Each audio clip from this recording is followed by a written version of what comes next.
Demikian firman Tuhan dalam 1 Petrus 3 ayat 8 sampai 12. Firman Tuhan berkata demikian dengan perikop kasih dan damai. Akhirnya hendaklah kamu semua seia sekata, seperasaan, mengasihi saudara-saudara, penyayang dan rendah hati, dan janganlah membalas kejahatan dengan kejahatan atau caci maki dengan caci maki, tetapi sebaliknya hendaklah kamu memberkati, karena untuk itulah kamu dipanggil, yaitu untuk memperoleh berkat. Sebab siapa yang mau mencintai hidup dan mau melihat hari-hari baik, ia harus menjaga lidahnya dari yang jahat dan bibirnya dari ucapan-ucapan yang menipu. Ia harus menjauhi yang jahat dan melakukan yang baik. Ia harus mencari perdamaian dan berusaha untuk mendapatkannya. Sebab mata Tuhan tertuju kepada orang-orang benar, telinga orang-orang benar kepada orang-orang benar, dan telinganya kepada permohonan mereka. Tetapi wajah Tuhan menentang orang-orang yang berbuat jahat. Puji Tuhan. Yang berbahagialah kita yang mendengar serta melakukan kebenaran firman Tuhan. Baik, saya akan coba share firman Tuhan sampaikan hari ini.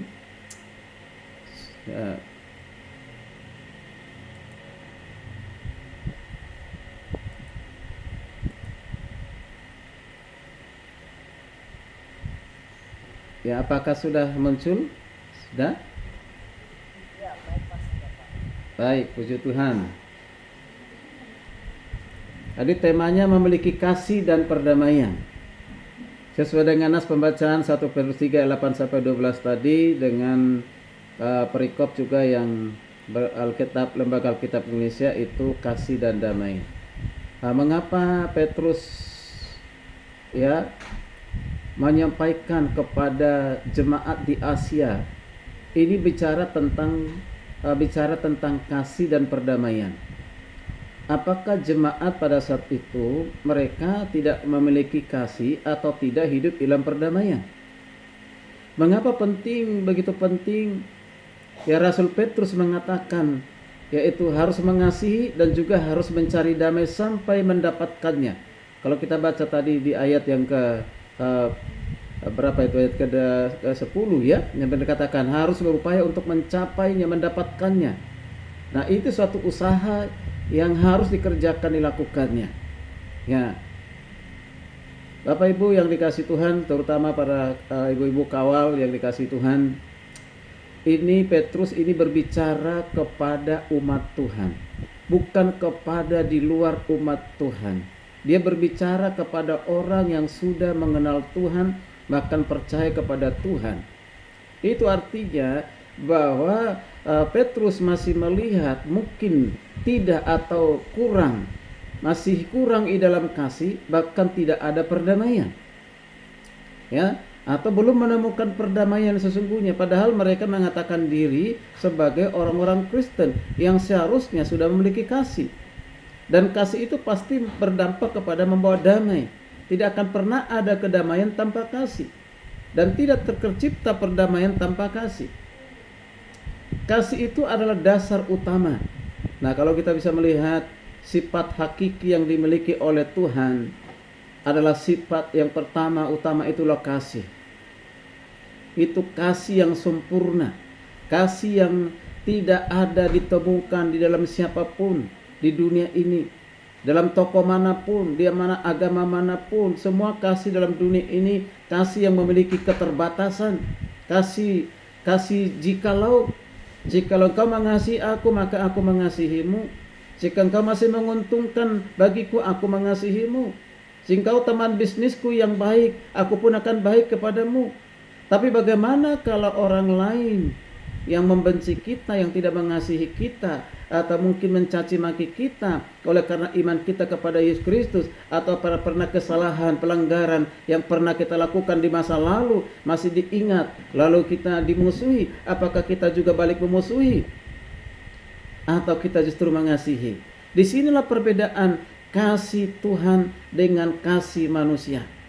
Kalau kasih Tuhan itu kasih ilahi yang disebut dengan kasih walaupun engkau berdosa, walaupun engkau pernah melakukan kejahatan, kesalahan, apapun masa lalumu yang kelam, masa lalumu yang penuh dengan kejahatan, yang Tuhan katakan, ketika engkau datang kepadaku maka aku akan menerima dan mengampunimu.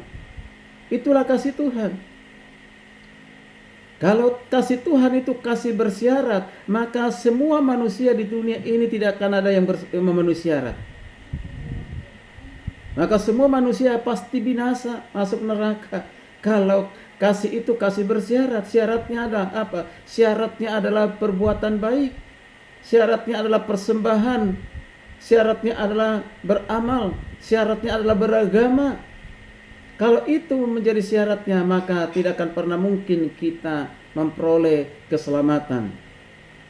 Tetapi kasih Tuhan yang menggerakkan dirinya sendiri untuk mengasihi manusia yang berdosa. Bukan karena manusia meminta dia untuk dikasihi, bukan. Tetapi itu adalah inisiatif dari Tuhan untuk mengasihi manusia.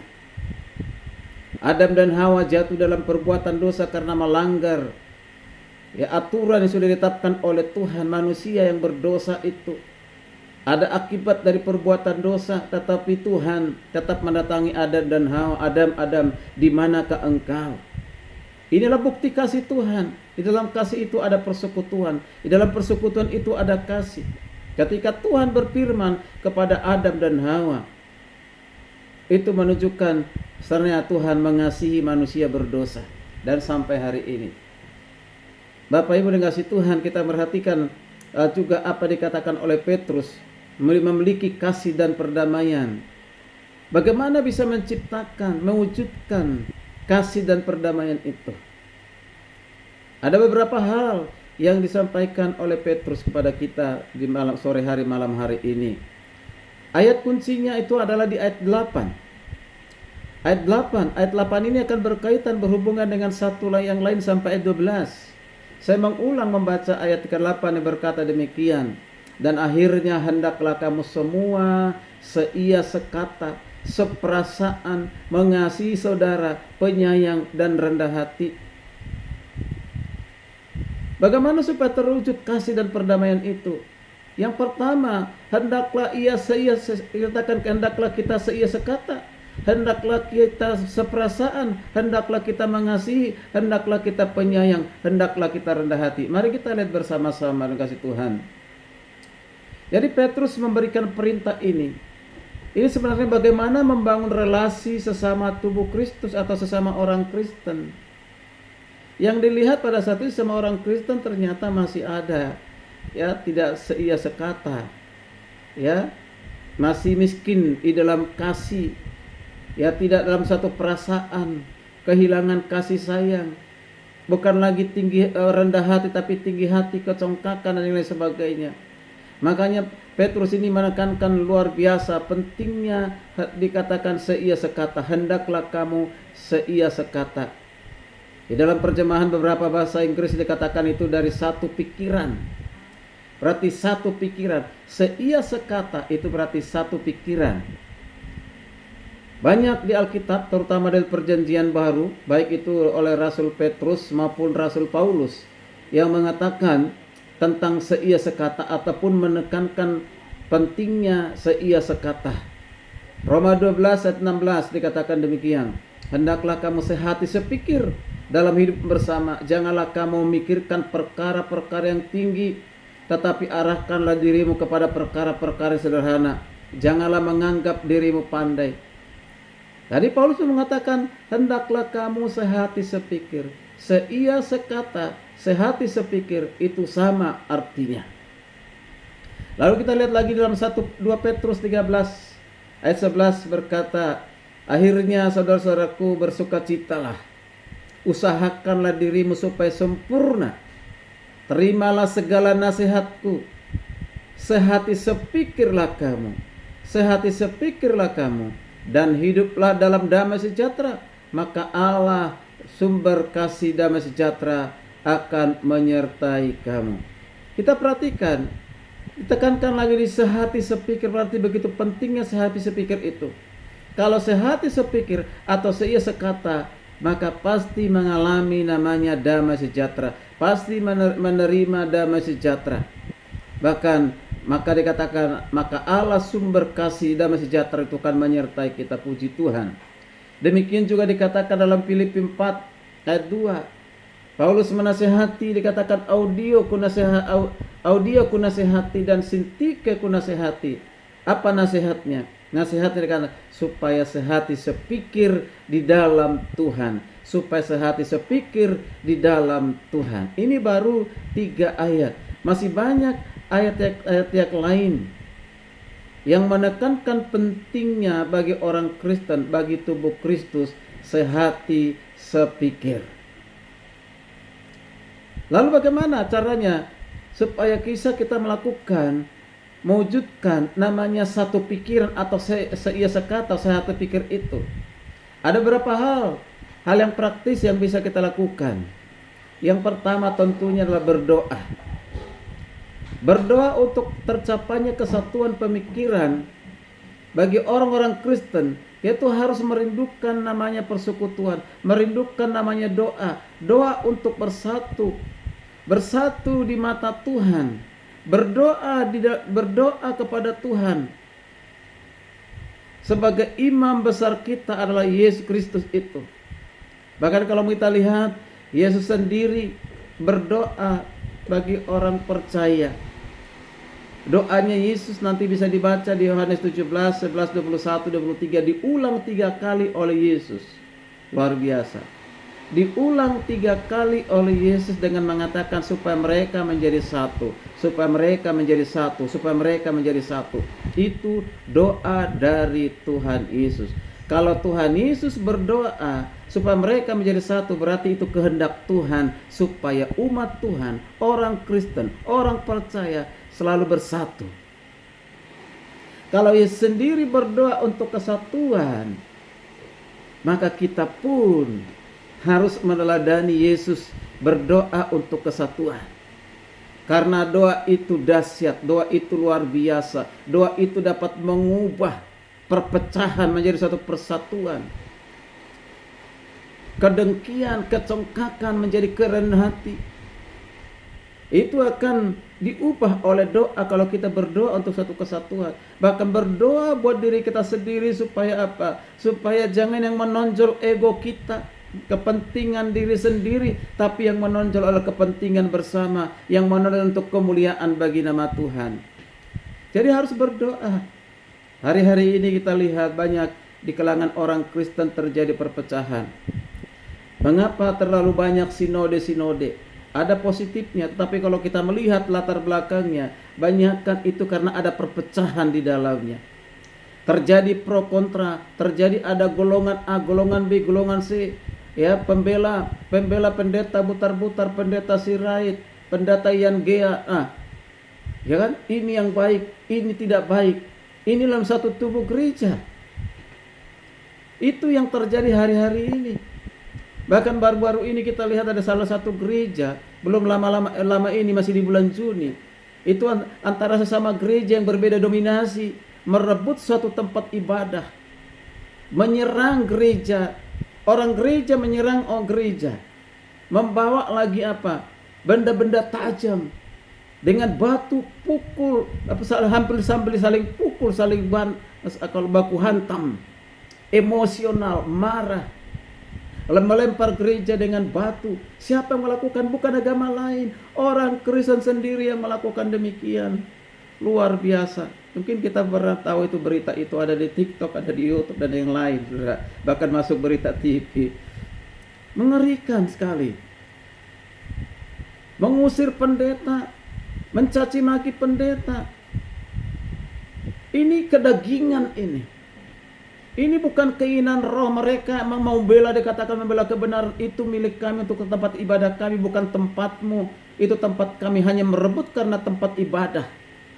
Akhirnya perkara ini sampai kepada pihak kepolisian yang seharusnya tidak penting untuk diselesaikan seperti itu. Diselesaikan dengan secara kekeluargaan. Saya pastikan mereka tidak berdoa. Kalau maupun mereka berdoa, tetap mengikuti keinginan daging. Paulus sangat jelas mengatakan di dalam 1 Korintus 3 ayat 4. Mengapa perpecahan terjadi? Karena keinginan daging. Dikatakan demikian. Karena jika yang seorang berkata, aku dari golongan Paulus, dan yang lain berkata, aku dari golongan Apolos, bukankah hal itu menunjukkan bahwa kamu manusia duniawi? Manusia duniawi berarti manusia daging, bukan manusia roh. Nah, ini bukan manusia rohani. Kalau terjadi ada golongan di antara kita, ada golongan di antara tubuh Kristus, kadang-kala perbedaan denominasi, doktrin, ya, perbedaan di dalam hal gedung, perbedaan di dalam nyanyian, itu bisa menjadi pemicu untuk perpecahan. Bagaimana dengan keluarga?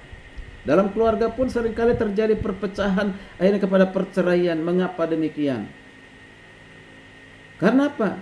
Karena merasa lebih berjasa di tengah-tengah keluarga, lebih berkorban. Dan salah satunya merasa lebih baik dan istri lebih lemah, suami lebih kuat. Atau sebaliknya, istri lebih hebat, lebih kuat dalam mencari rezeki, mencari nafkah ataupun uang pemasukan di rumah tangga, suami kurang sehingga suami tidak dihargai, tidak dihormati, tidak tunduk lagi kepada suami. Suami pun tidak mengasihi istri lagi. Mengapa? Karena terjadi perbedaan-perbedaan yang demikian. Atau mungkin mertua atau ibu mertua membeda-bedakan menantu ini yang baik, ini yang tidak baik. Itu menjadi suatu perpecahan sehingga terjadi kecemburuan. Apakah itu mungkin di istri ataupun mungkin itu di suami, karena perhatian yang tidak adil sehingga terjadi perpecahan dalam rumah tangga. Ini yang sering yang kita perhatikan, sehingga anak-anak pun, anak yang perempuan ya berpihak kepada mamanya, anak yang laki-laki berpihak kepada bapaknya, atau sebaliknya. Mengapa bisa demikian? Kita tidak jadilah satu kesehatan.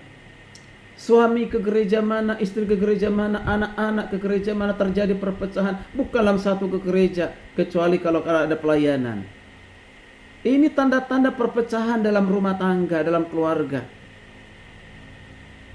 Maka hari ini kita berkatakan, hal yang pertama praktis yang kita lakukan adalah berdoa. Ya, berdoa seperti Yesus berdoa. Lalu yang kedua, hal yang praktis yang harus kita lakukan bagaimana supaya tercapai namanya kasih dan perdamaian, yaitu pengajaran dan pengertian firman Tuhan yang seragam. Mengapa begitu banyak? Ya, kita lihat sekarang ini, ya, di dalam kekristenan itu banyak denominasi. Tidak salah banyak denominasi, itu baik. Tetapi yang berbeda di dalam hal pengajaran. Pendeta yang A berkata demikian, si B berkata demikian, kok bisa beda dengan Alkitab yang sama, sumber Alkitab yang sama? Pengajaran yang dimaksudkan di sini adalah pengajaran kebenaran tentang firman Tuhan yang sering kita dengar dengan doktrin. Doktrin, saya mau katakan, doktrin itu seharusnya semua gereja sama. Semua orang Kristen harus sama, tidak boleh beda. Apa itu doktrin? Doktrin contoh, misalnya kita katakan, Yesus berkata, akulah jalan, kebenaran, dan hidup. Tidak seorang pun yang datang kepada Bapa kalau tidak melalui aku. Yesus satu-satunya jalan. Itu semua orang Kristen di dunia ini harus sama. Tidak boleh berbeda. Tapi kenyataannya ada orang Kristen yang mengatakan namanya Kristen progresif. Yesus bukan satu-satunya jalan kebenaran. Ada jalan di luar Yesus. Yang berkata itu kalau orang lain, agama lain wajar saja. Tetapi ini yang berkata orang Kristen sendiri. Bahwa mengatakan Yesus bukan satu-satunya jalan. Nah ini, kalau ini ada dalam satu tubuh Kristus, terjadi perpecahan. Atau dikatakan keselamatan itu karena kasih karunia, karena anugerah Tuhan, bukan hasil perbuatan manusia, bukan hasil usaha manusia. Itu doktrin, tidak boleh diubah. Lalu dikatakan usaha kita untuk diselamatkan. Kalau usaha manusia untuk diselamatkan, maka satu pun manusia tidak mungkin bisa selamat karena dosa-dosanya yang jahat, yang luar biasa itu. Itu hanya karena kasih karunia Tuhan. Ketika kita memiliki iman pun kepada Tuhan, bukan bersumber dari kita iman itu, tapi bersumber dari Tuhan yang mengaruniakan iman kepada kita. Siapa yang membuat orang percaya kepada Kristus? Siapa yang membuat orang beryakin kepada Kristus sebagai Tuhan Juru Selamat? Bukan diri kita, tetapi Allah di dalam Roh Kudus ketika kita mendengar Injil, ketika kita mendengarkan firman. Sebab firman Tuhan mengatakan di dalam Roma 10:9, iman timbul dari pendengaran, pendengaran akan firman Tuhan. Ketika kita mengaku Yesus Kristus adalah Tuhan dan Juru Selamat, maka firman itu menuntun kita menjadi beriman kepada Yesus Kristus. Harusnya sama. Upah dosa ialah maut. Semua harus sama. Tidak boleh beda, itu namanya doktrin. Kalau liturgi bisa berbeda, cara memuji Tuhan bisa berbeda, memuliakan nama Tuhan bisa berbeda. Itu perbedaan itu namanya dogma, atau perubahan-perubahan secara etika dalam kehidupan kita boleh berbeda. Tapi dalam hal pengajaran seharusnya sama. Itulah sebabnya gembala sidang, para pendeta harus yang di suatu gereja harus mendominasi, berkhotbah, mengajar kepada jemaat. Itu mengapa? Supaya menjaga kemurnian ajaran itu, supaya mempertahankan ajaran yang benar itu di tengah-tengah jemaat, supaya jemaat jangan sampai berbeda-beda pemikirannya, pemahamannya tentang firman Tuhan. Jadi harus memberikan makanan yang mereka bisa membuat mereka kenyang secara rohani, membuat mereka tidak perlu lagi mencari-cari di tempat lain. Mengapa? Karena mereka sudah kenyang dari gembalanya, dari pendetanya. Saya kalau menjadwalkan pengkhotbah di gereja itu, saya melihat dulu orangnya dari mana. Saya mungkin saya kenal di mana pernah berkhotbah, atau mungkin di YouTube yang lain, baru berani saya mengundang. Kalau Pastor Salin nggak perlu lagi diragukan beliau. Ya? Nah, mengapa penting? Karena ini kita sedang menjaga domba kita, sedang menjaga jemaat Tuhan supaya mereka bertumbuh itu normal, bertumbuh itu semakin dewasa. Jangan sampai diracuni oleh godaan kiri kanan ajaran-ajaran yang buat mereka tersesat. Jadi harus dijaga, maka harus memberikan makanan yang enak, yang membuat mereka tidak akan pernah kemana-mana. Mereka akan tetap makan rohani yang diberikan oleh siapa? Oleh gembalanya. Itu penting sekali. Jadi pengajaran dalam firman Tuhan itu harus seragam, tidak boleh beda. Kalau berbeda, itulah yang membuat perpecahan sampai hari ini. Ada pandangan-pandangan yang berbeda. Ada yang mengatakan dalam lingkup gereja yang berkata demikian, Yesus Kristus bukanlah juru selamat sejati, tetapi yang menjadi juru selamat sejati itu adalah Yahweh. Yesus Kristus dikatakan bukan Tuhan sejati, tapi yang Tuhan sejati adalah Yahweh. Yesus bukan Yahweh. Seorang doktor teologi punya STT mengatakan demikian. Sedang mendidik anak-anak untuk menjadi hamba Tuhan. Bagaimana ini anak-anak ini jadi korban dengan pimpinan seperti itu mengajarkan? Tapi kalau kita pahami dengan baik, Allah dalam perjanjian lama, Allahnya Abraham, Allahnya Ishak, Allahnya Yakub, Allahnya para nabi, itulah Allah juga yang kita percaya, yang kita sembah, yang telah menyatakan diri di dalam Yesus Kristus, yang disebut dengan Elohim, yang disebut dengan Yehova, yang disebut dengan Yahweh, yang disebut dengan Adonai, yang disebut dengan Elion, yang disebut dengan macam-macam yang lain, El Shaddai, Yehova Jireh, Yehova Rafa, Yehova Shalom. Itulah Allah yang kita sembah. Jadi bukan beda, berarti Yesus itu adalah Yahweh sendiri. Bagaimana dikatakan Yesus bukan Yahweh? Kalau Yesus bukan Yahweh, berarti kita hanya melihat dia sebatas manusia. Ada lagi ajaran yang mengatakan kapan Yesus Tuhan. Yesus Tuhan itu setelah dia dibaptis di sungai Yordan. Ketika Allah berkata, inilah anakku yang kukasihi, kepadanya aku berkenan. Disitulah dia diangkat menjadi Tuhan. Nanti kuasa keilahiannya itu dimiliki sampai kapan? Sampai di kayu salib. Setelah dia mati di kayu salib, sifat keilahian itu sudah diambil oleh pemberi, yaitu Bapa yang memberi, sudah diambil. Berarti waktu dia di kandungan, dia besar. Sebelum dibaptis dia bukan Allah. Dia hanya Allah pada saat dia setelah selesai dibaptis sampai di kayu salib. Setelah dia bangkit baru dia kembali Allah. Kalau seperti itu pemahamannya, maka Yesus bukan Allah. Karena Allah itu kekal adanya. Dia sudah ada sebelum segala sesuatu ada. Dia sudah ada sebelum dia lahir. Dia sudah ada sebelum dia berinkarnasi. Dia sudah ada sebelum dia ada di dunia ini. Dia sudah ada sebelum manusia diciptakan. Segala sesuatu belum ada, dia sudah ada. Itu Allah. Yesus sudah ada di dalam kekekalan. Maka dikatakan, segala kuasa telah diberikan kepadaku, baik di sorga dan di bumi. Akulah Alfa dan Omega. Sebelum Abraham ada, aku telah ada. Artinya apa? Eksistensinya, keberadaannya itu sudah ada di dalam kekekalan. Dia tidak disebabkan oleh apapun sehingga dia ada. Tapi dia ada dengan sendirinya. Bahkan dialah penyebab segala sesuatu. Itulah Allah Yesus Kristus yang kita percaya.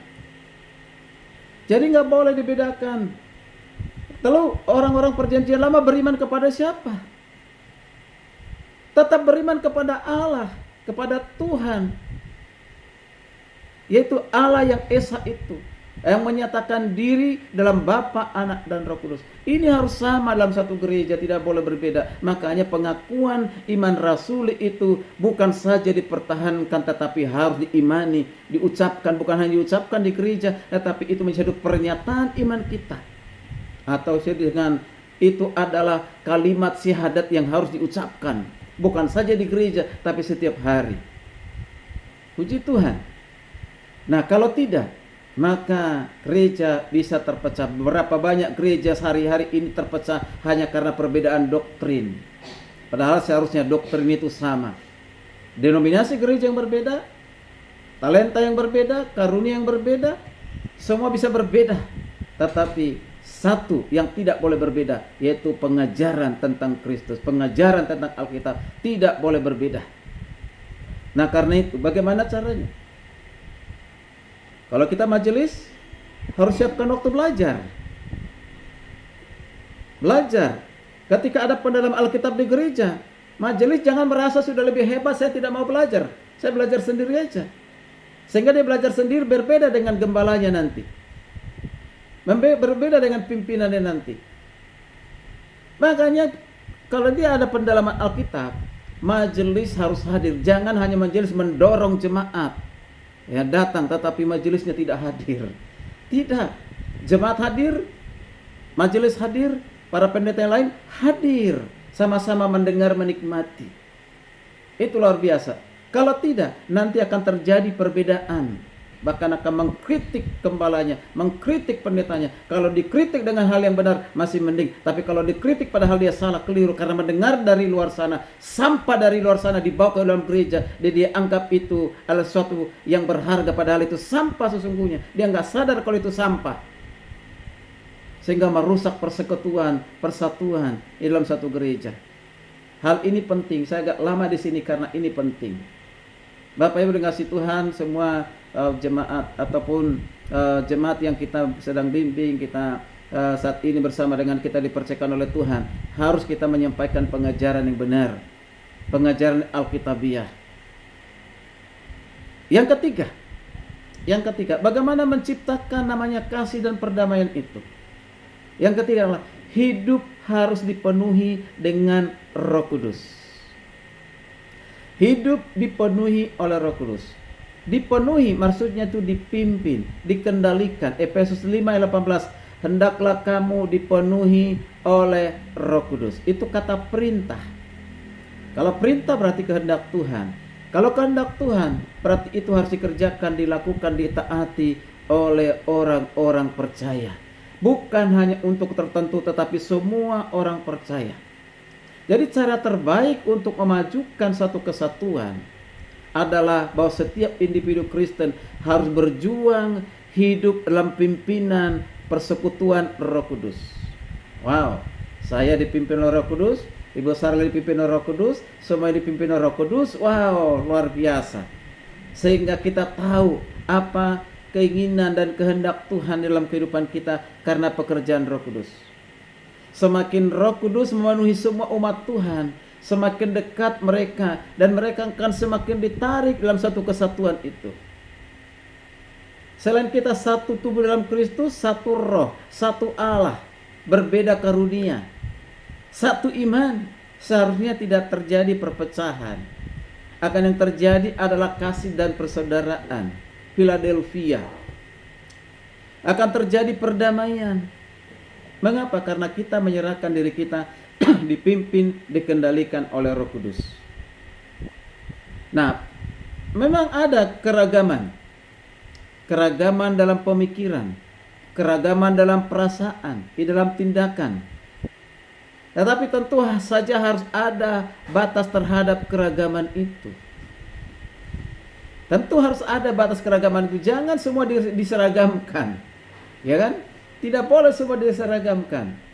Ya, gereja tidak dapat memenuhi panggilan sebagai tiang ataupun pilar dasar dari kebenaran kecuali ada persetujuan pandangan yang berkenaan dengan firman Tuhan. Itulah ciri khas orang Kristen. Kalau semuanya berorientasi kepada pimpinan Roh Kudus itu akan membimbing kita dalam kebenaran yang sama. Roh Kudus itu akan menolong kita untuk melakukan kebenaran itu, sehingga terjadilah namanya kesatuan. Mengapa? Satu lakukan kebenaran, yang satu lakukan kebenaran.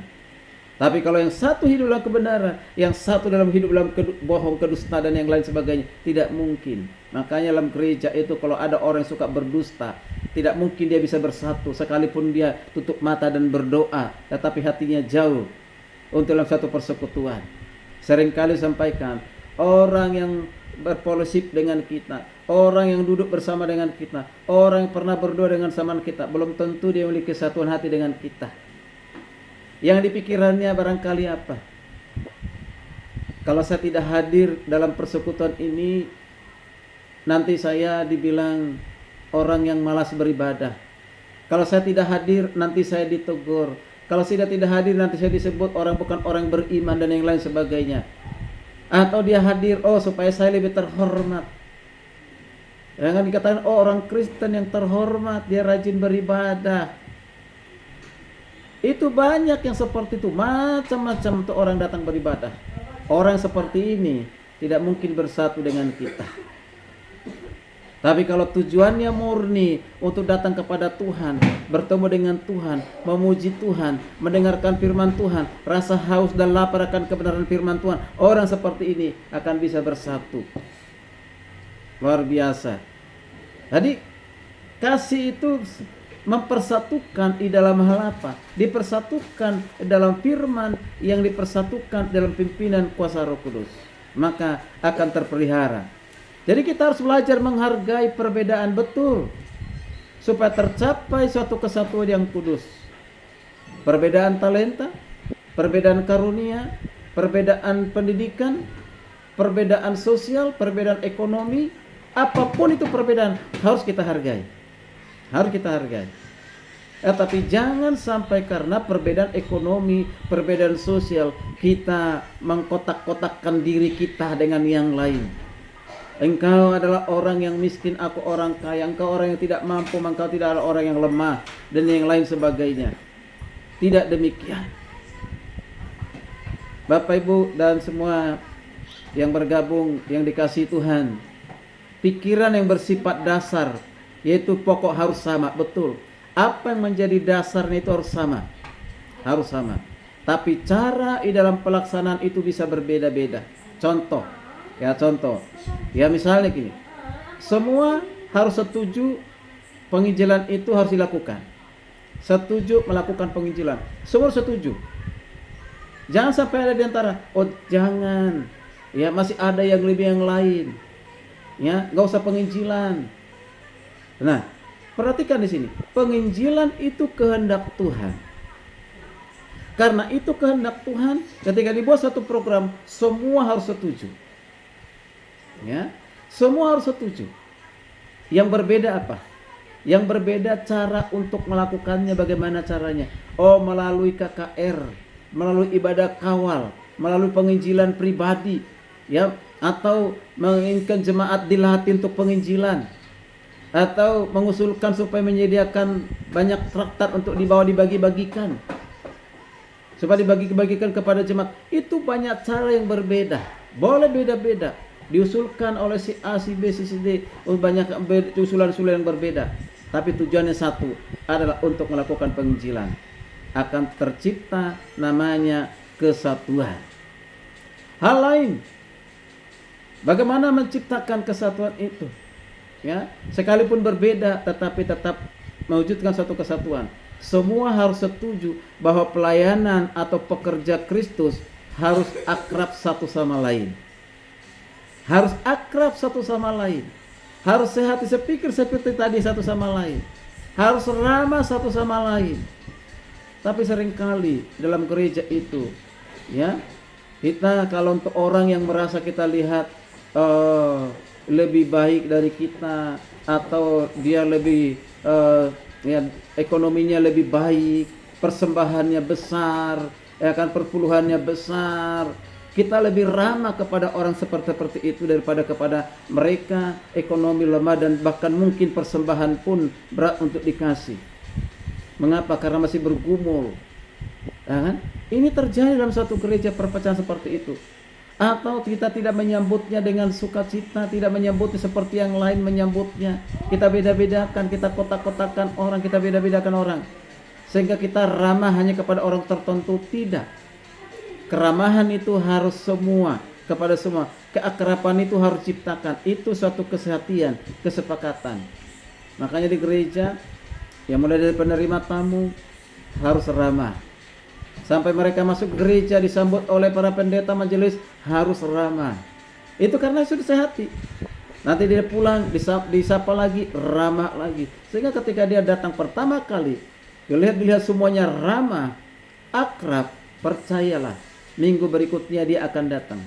Tapi kalau satu orang ramah, lalu ada 3 orang yang tidak ramah, waduh, dia dicuekin dan lain sebagainya, tidak diperdulikan, dia datang duduk, dia baru pulang, gak ada yang menyambut.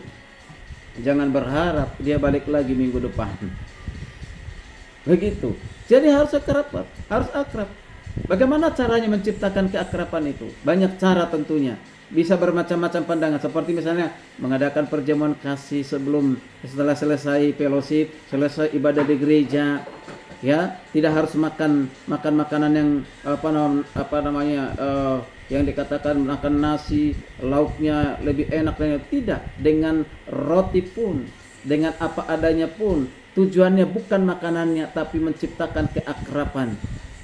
Atau mengadakan camp, mengadakan piknik, mengadakan acara makan bersama pada saat Natal atau ulang tahun gereja dan sebagainya. Banyak hal yang bisa dilakukan untuk menciptakan keakraban itu.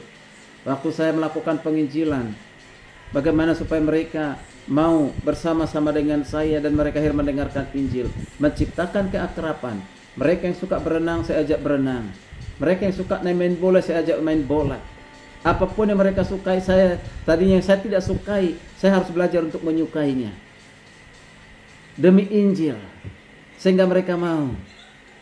Mereka minta diajak ditraktir makan, saya traktir makan, sehingga mereka akrab. Ketika sudah akrab dengan saya, sudah masuk lebih mudah untuk memberitakan Injil. Keakraban itu sangat penting. Dikawal ini, keakraban itu harus dijaga, dipelihara, supaya kawal ini semakin dahsyat dipakai Tuhan, ya, menjangkau Indonesia bahkan dunia. Yang berikutnya, menciptakan keakraban itu semua harus setuju bahwa persekutuan doa penting harus diadakan. Harus setuju. Ya, kalau sudah disepakati ada persekutuan doa, sekarang kita lakukan banyak caranya. Bagaimana? Ada orang, untuk doa nanti dilakukan setelah pendalaman Alkitab atau setelah pendalaman Alkitab. Jangan ini menjadi suatu pemicu perbedaan. Oh tidak, bukan seperti itu. Nanti saja persekutuan doanya setelah baca Alkitab atau setelah baca Alkitab. Itu hanya suatu perbedaan, tidak mempengaruhi apa-apa. Silakan kalau mau persekutuan doa dulu, baru membaca Alkitab, kesaksian dulu, baru Alkitab. Barangkali orang udah kesaksian nanti setelah firman Tuhan. Begitu. Tidak apa-apa, itu tidak menjadi suatu aturan yang kaku, sehingga seperti itu tidak. Apapun kebersamaan, yang penting dilakukan bersama-sama. Persekutuan doa harus ada, harus diadakan.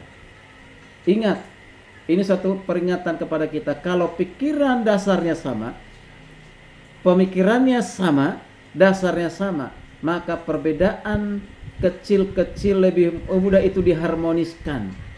Tapi kalau pikiran pokok dasarnya sudah lain, maka akan sukar mengharmoniskan. Contoh, biasanya kan kalau ada acara-acara Natal atau acara ulang tahun, dikatakan, oh kita mau pakai apa itu namanya, seragam warna apa ini?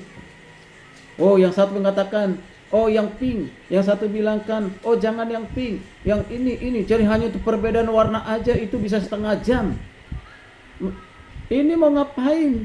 Setengah jam hanya membicarakan itu. Ya kan, sehingga terjadi, udah ini yang baik dengan dia seragam. Hari ini apa? Ya, gembala ataupun ketua panitia Kota Palu, seragam ini, yang lain harus ikut. Nah, ini nggak sejahtera. Dia nggak ikut lagi jadi panitia, mundur dia jadi panitia karena keinginannya, usulannya tidak diterima. Ini mau ngapain coba? Tapi kalau hatinya untuk melayani Tuhan, apapun itu warna seragamnya, bukan itu penentu, dia tetap ikut. Begitu caranya. Jangan hanya juga karena konsumsi yang berbeda. Udah konsumsinya dari saya saja. Jangan sampai bilang konsumsinya dari saya karena ingin mencari keuntungan dari situ. Nah, ada yang seperti itu. Dia mempertahankan supaya diri konsumsinya, tapi ada yang lain yang mau konsumsi, saling rebut. Nah, saling rebut ini akhirnya membuat kehilangan kesejahteraan. Yang satu diikutin, yang lain tidak ikut Natal, tidak ikut ibadah Paskah. Kemana dia? Oh, dicari-cari. Kenapa? Karena tidak diikuti kemauannya itu apa? Catering dari dia. Wow, ini bahaya yang seperti ini. Luar biasa. Kita lanjutkan. Yang berikutnya, apa dikatakan oleh Petrus supaya terwujud, yaitu kasih dan perdamaian. Dikatakan, hendaklah kamu seperasaan. Perasaan itu kalau di kitab bahasa Inggris yang lain, King James, dikatakan mempunyai belas kasihan terhadap satu yang lain, atau rasa simpati, ya, atau bersikap mempunyai simpati. Rasa simpati dan keegoisan tidak bisa bersama-sama. Orang yang egois, yang hanya berfokus kepada diri sendiri, kepada aku, tidak mungkin orang seperti ini merasa simpati. Tidak akan muncul rasa simpati. Hanya mengatakan kasihan, tapi hanya di mulut, tapi di tindakan tidak ada. Tidak. Ya, ketika orang memiliki rasa simpati, rasa empati, itu berarti dia mematikan dirinya sendiri.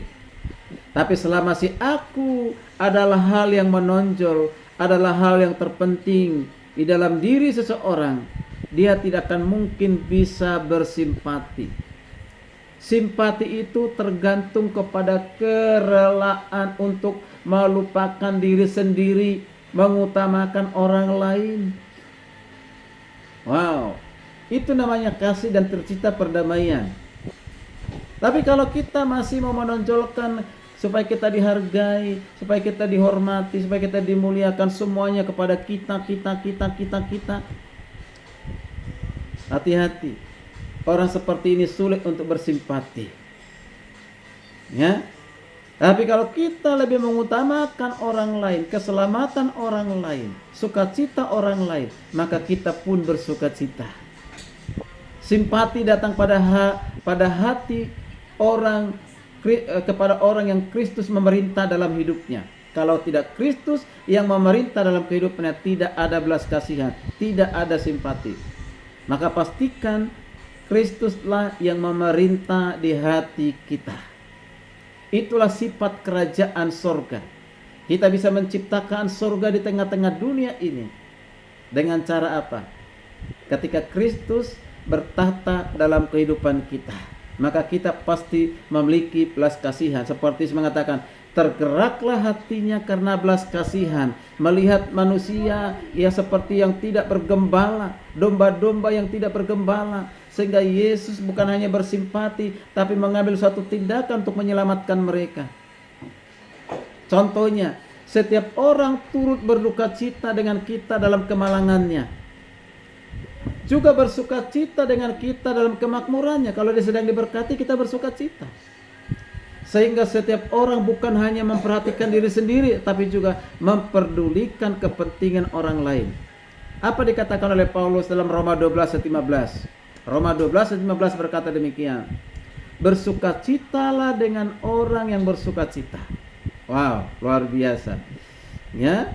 Menangislah dengan orang yang menangis. Artinya orang dalam kesusahan, di dalam penderitaan.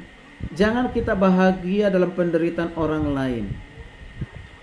Tapi jangan juga kita menderita karena kebahagiaan orang lain.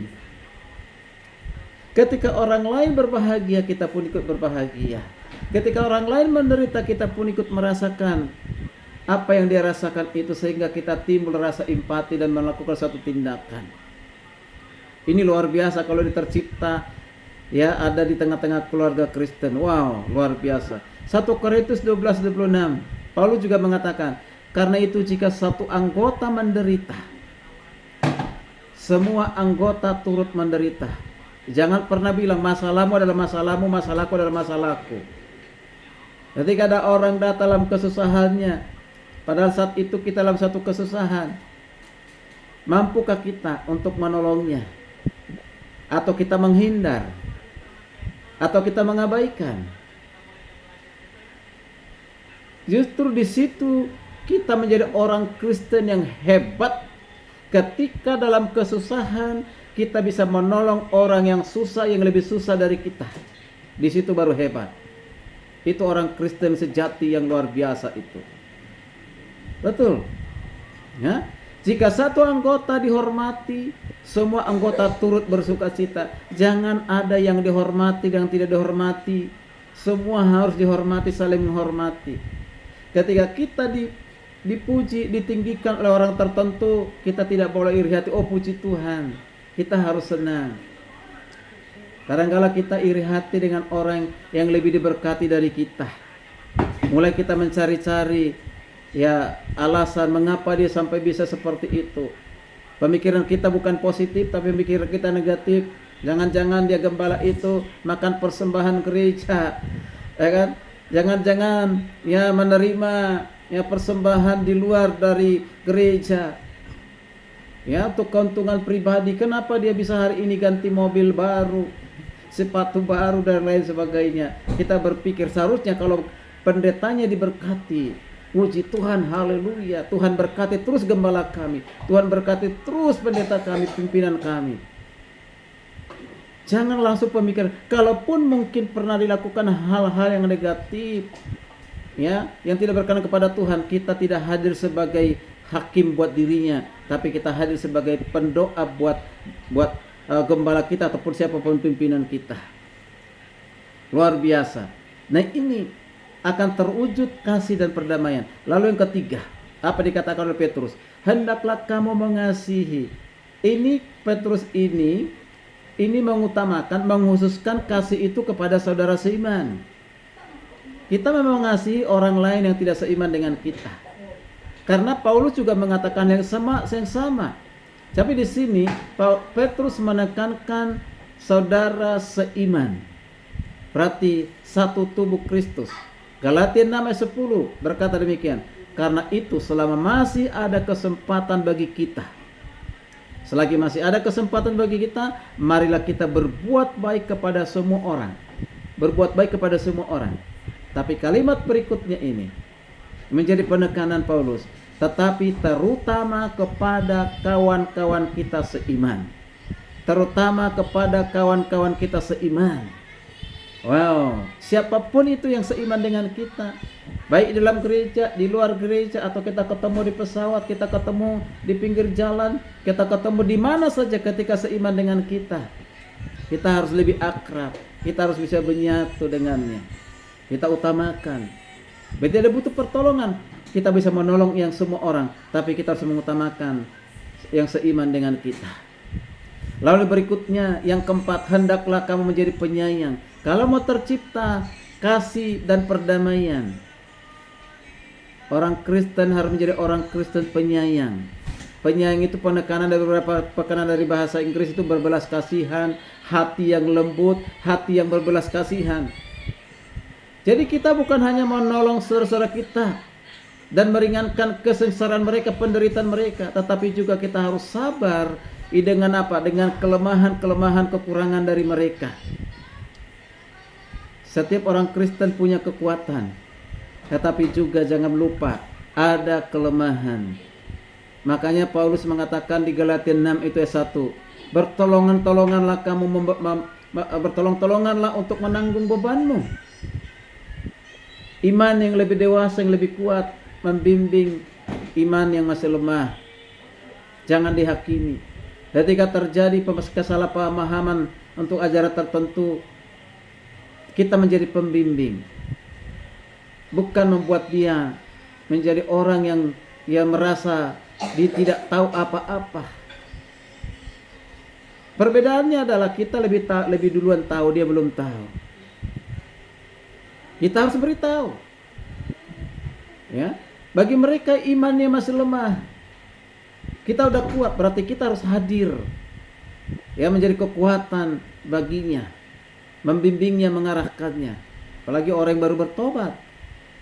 Wow, itu masih seperti bayi yang baru lahir, sangat sensitif.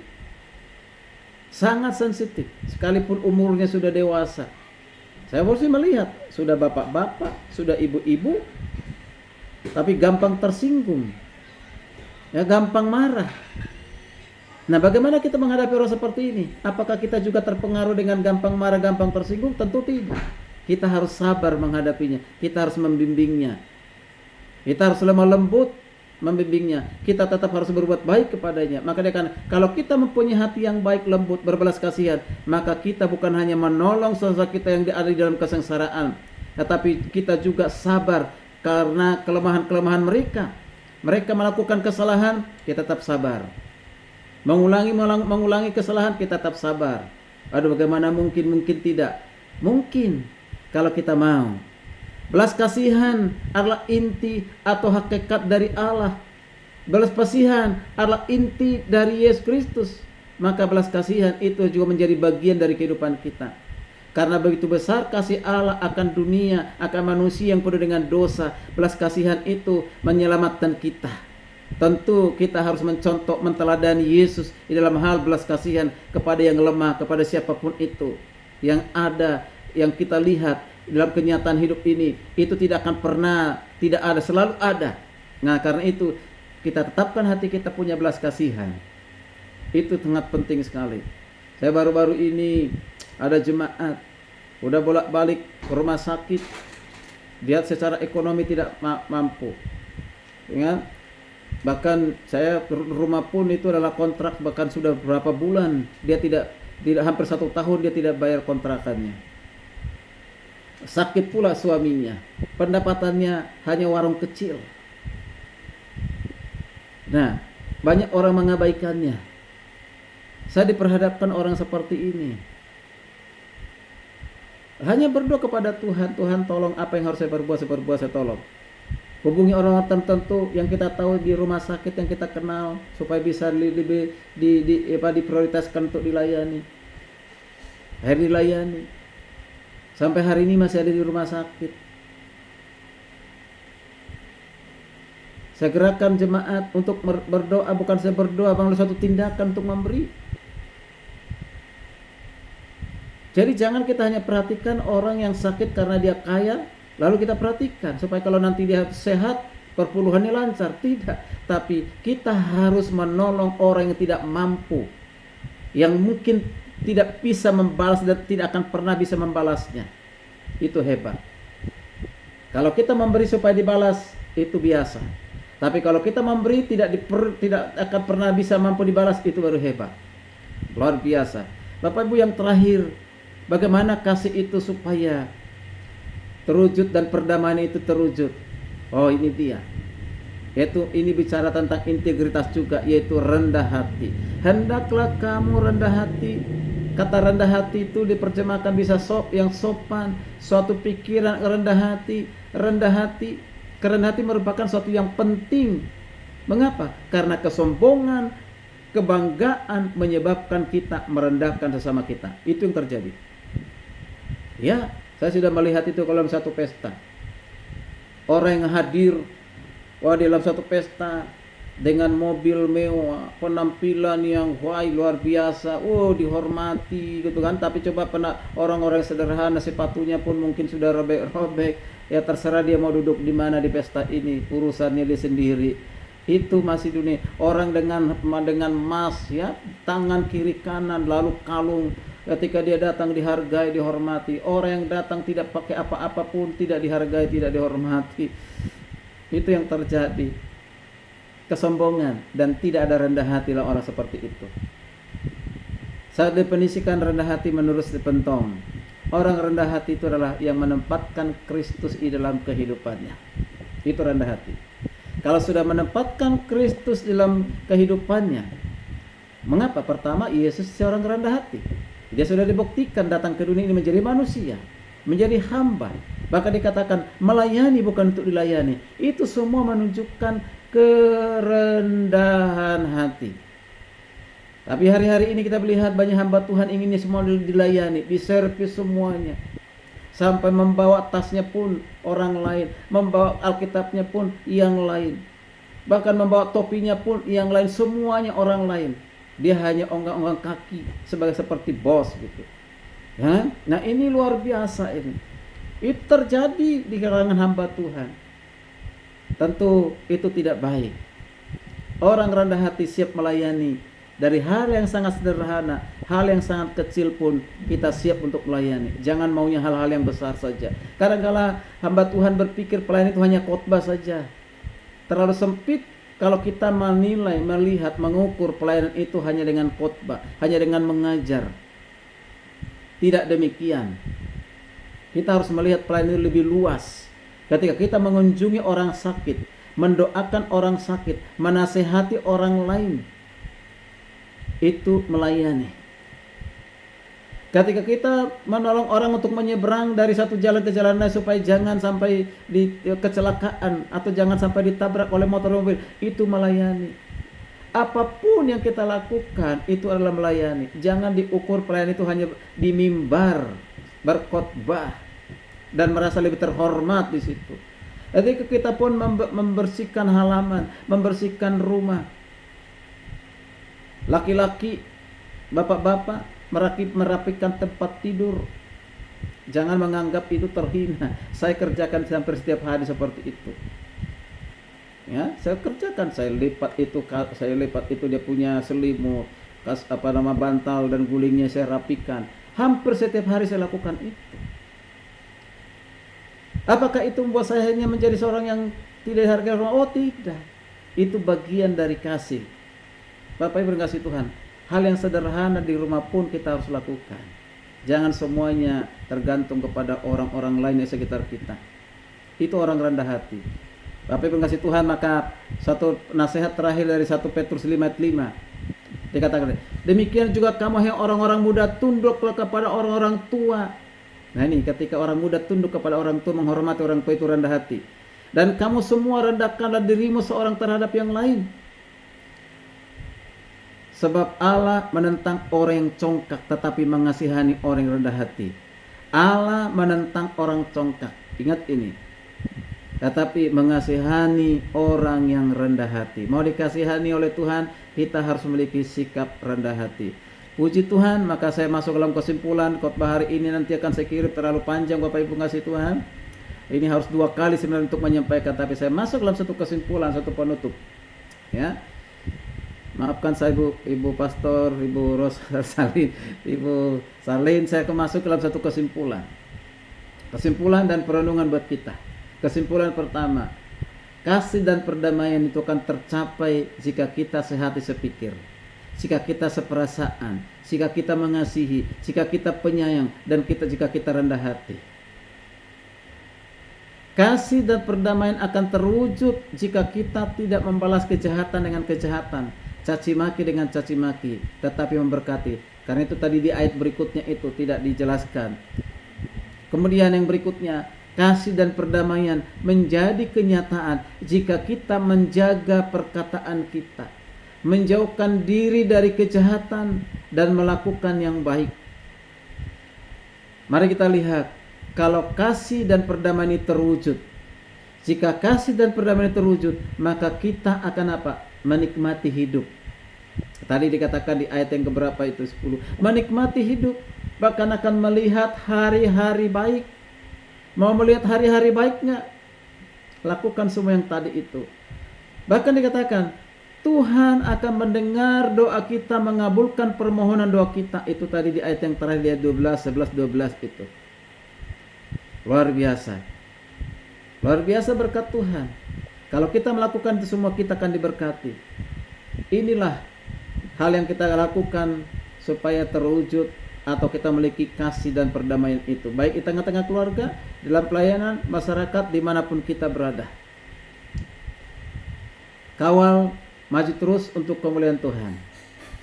Jadilah wanita-wanita Allah yang brilian bagi Yesus Kristus, dan menjadi saksi Kristus kapanpun, dimanapun.